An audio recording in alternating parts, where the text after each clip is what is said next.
Bonjour et bon vendredi à tout le monde.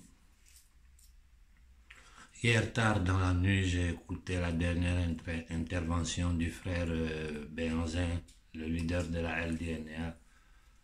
Intervention dans laquelle il m'a même interpellé à la fin de son interlocution. Et je le remercie pour cela parce que vraiment il faut reconnaître que c'est un garçon qui ne se repose jamais, il est toujours en première ligne, toujours à droite, à gauche, à courir pour défendre les intérêts des Noirs ici, par là, combattre sur le terrain panafricain. Il dépense vraiment beaucoup d'énergie.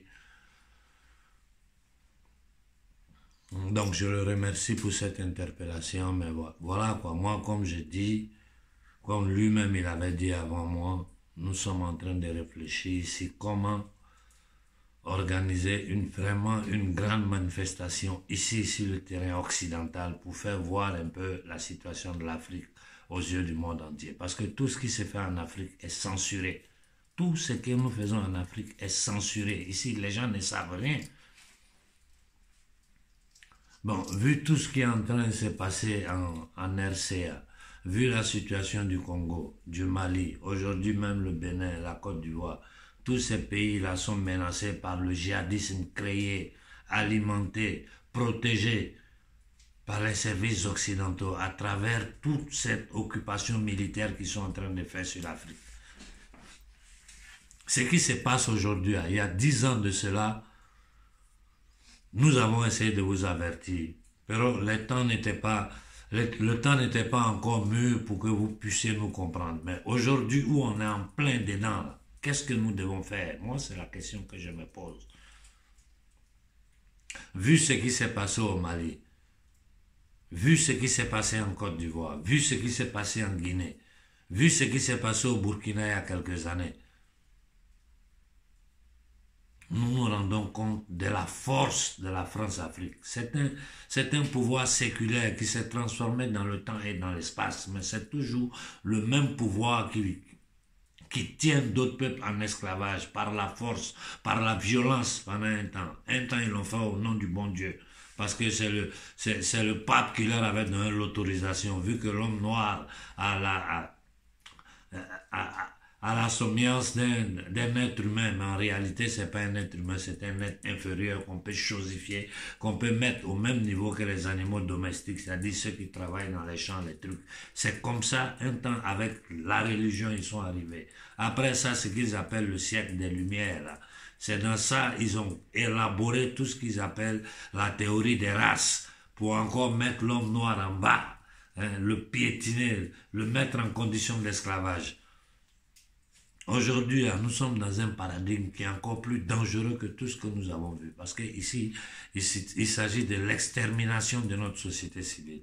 Il s'agit de la diminution drastique du nombre d'Africains, d'êtres noirs sur cette planète-là. C'est pas un complot qui menace seulement nous les Noirs. C'est un complot qu'ils ont contre toute l'humanité. Mais dans notre cas spécifique, ils seront violents parce qu'ils ont toujours été violents en Afrique. Nous avons des exemples, il n'y a même pas longtemps qu'ils nous ont fait voir comment ces gens-là sont capables de nous attaquer avec des armes biologiques. On a vu l'Ebola ici. On a vu combien de fois ils sont allés là-bas en Afrique empoisonner des enfants. Regardons notre condition de vie actuelle. Regardez la condition de vie actuelle de l'homme noir. Sur le continent, c'est pas la peine. Hors du continent, il y a ce manque de respect, ce dédain qui plane dans la société civile. C'est-à-dire ce préjudice que les gens ont contre l'homme noir. Vous savez pourquoi? C'est parce que nous l'avons permis. C'est parce que nous le permettons. Ma grand-mère me disait en Bambara, ni mrokako kila, isonale, ni masonata kila. Si les gens arrivent à nous faire certaines choses, c'est parce que nous l'acceptons. Si nous ne l'acceptons pas, ils ne peuvent pas le faire. Parce que nous allons combattre jusqu'au dernier survivant avant qu'ils prennent possession de notre terre. Je profite là pour m'excuser avec beaucoup de groupes WhatsApp parce que je suis inscrit dans presque tous les groupes WhatsApp depuis des années. Et je ne vois que des discussions. C'est-à-dire, on est là, on perd notre temps, dans des lugubrations mentales, dans des discussions inutiles. Le temps des discours est passé. Aujourd'hui, nous sommes au temps de l'action. Il faut poser de l'action concrète sur le terrain. Nous avons lancé une idée. D'autres peuvent lancer d'autres idées, mais je vous en prie, ne nous lancez pas des idées qui sont pratiquement impossibles dans la réalité des faits. Parce que quand vous nous dites de boycotter les produits français, on n'a même pas l'argent pour acheter les produits français en Afrique. Quand on dit produits français, qu'est-ce qui arrive en Afrique là-bas? Rien. À part les vieux, les poulets, les cuisses de poulet à la dioxine, tout ça c'est du poison qu'on vous envoie. Hein, et ce que ici même les animaux vont pas manger, c'est ça on envoie en Afrique. Vous boycottez quoi?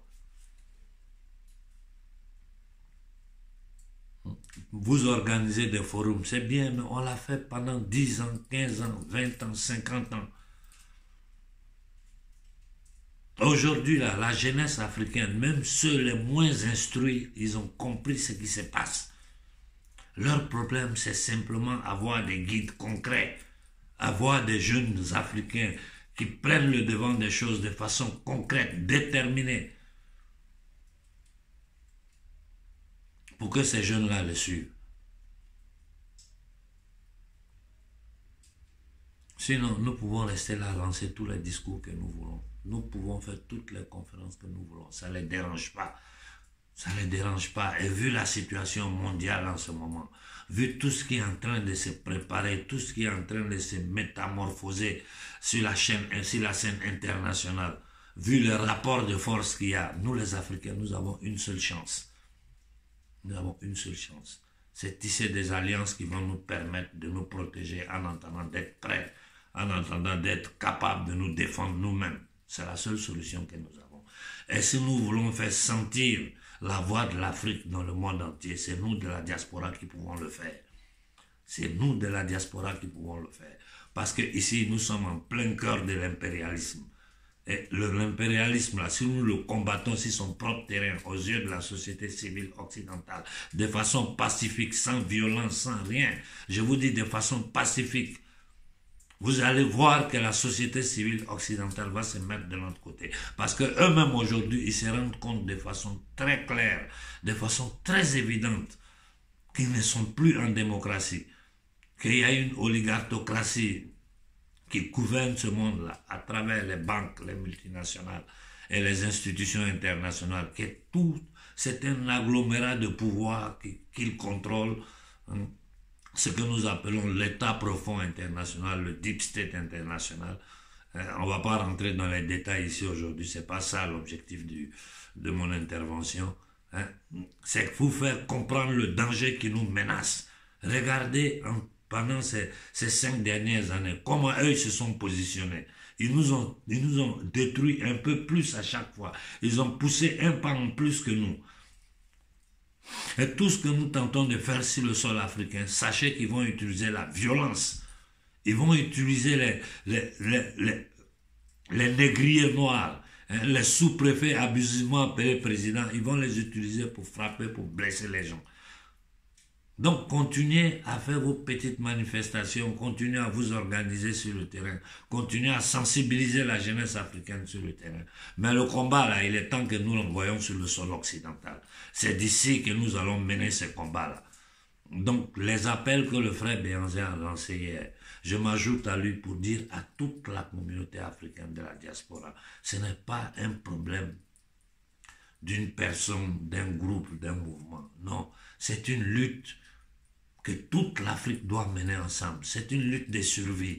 Parce que tant que nous serons dans ce système économique, tant que nous serons dans ce système monétaire, tant que notre terre sera militairement occupée au nom du faux djihadisme créé, alimenté par les services occidentaux, nous n'irons nulle part.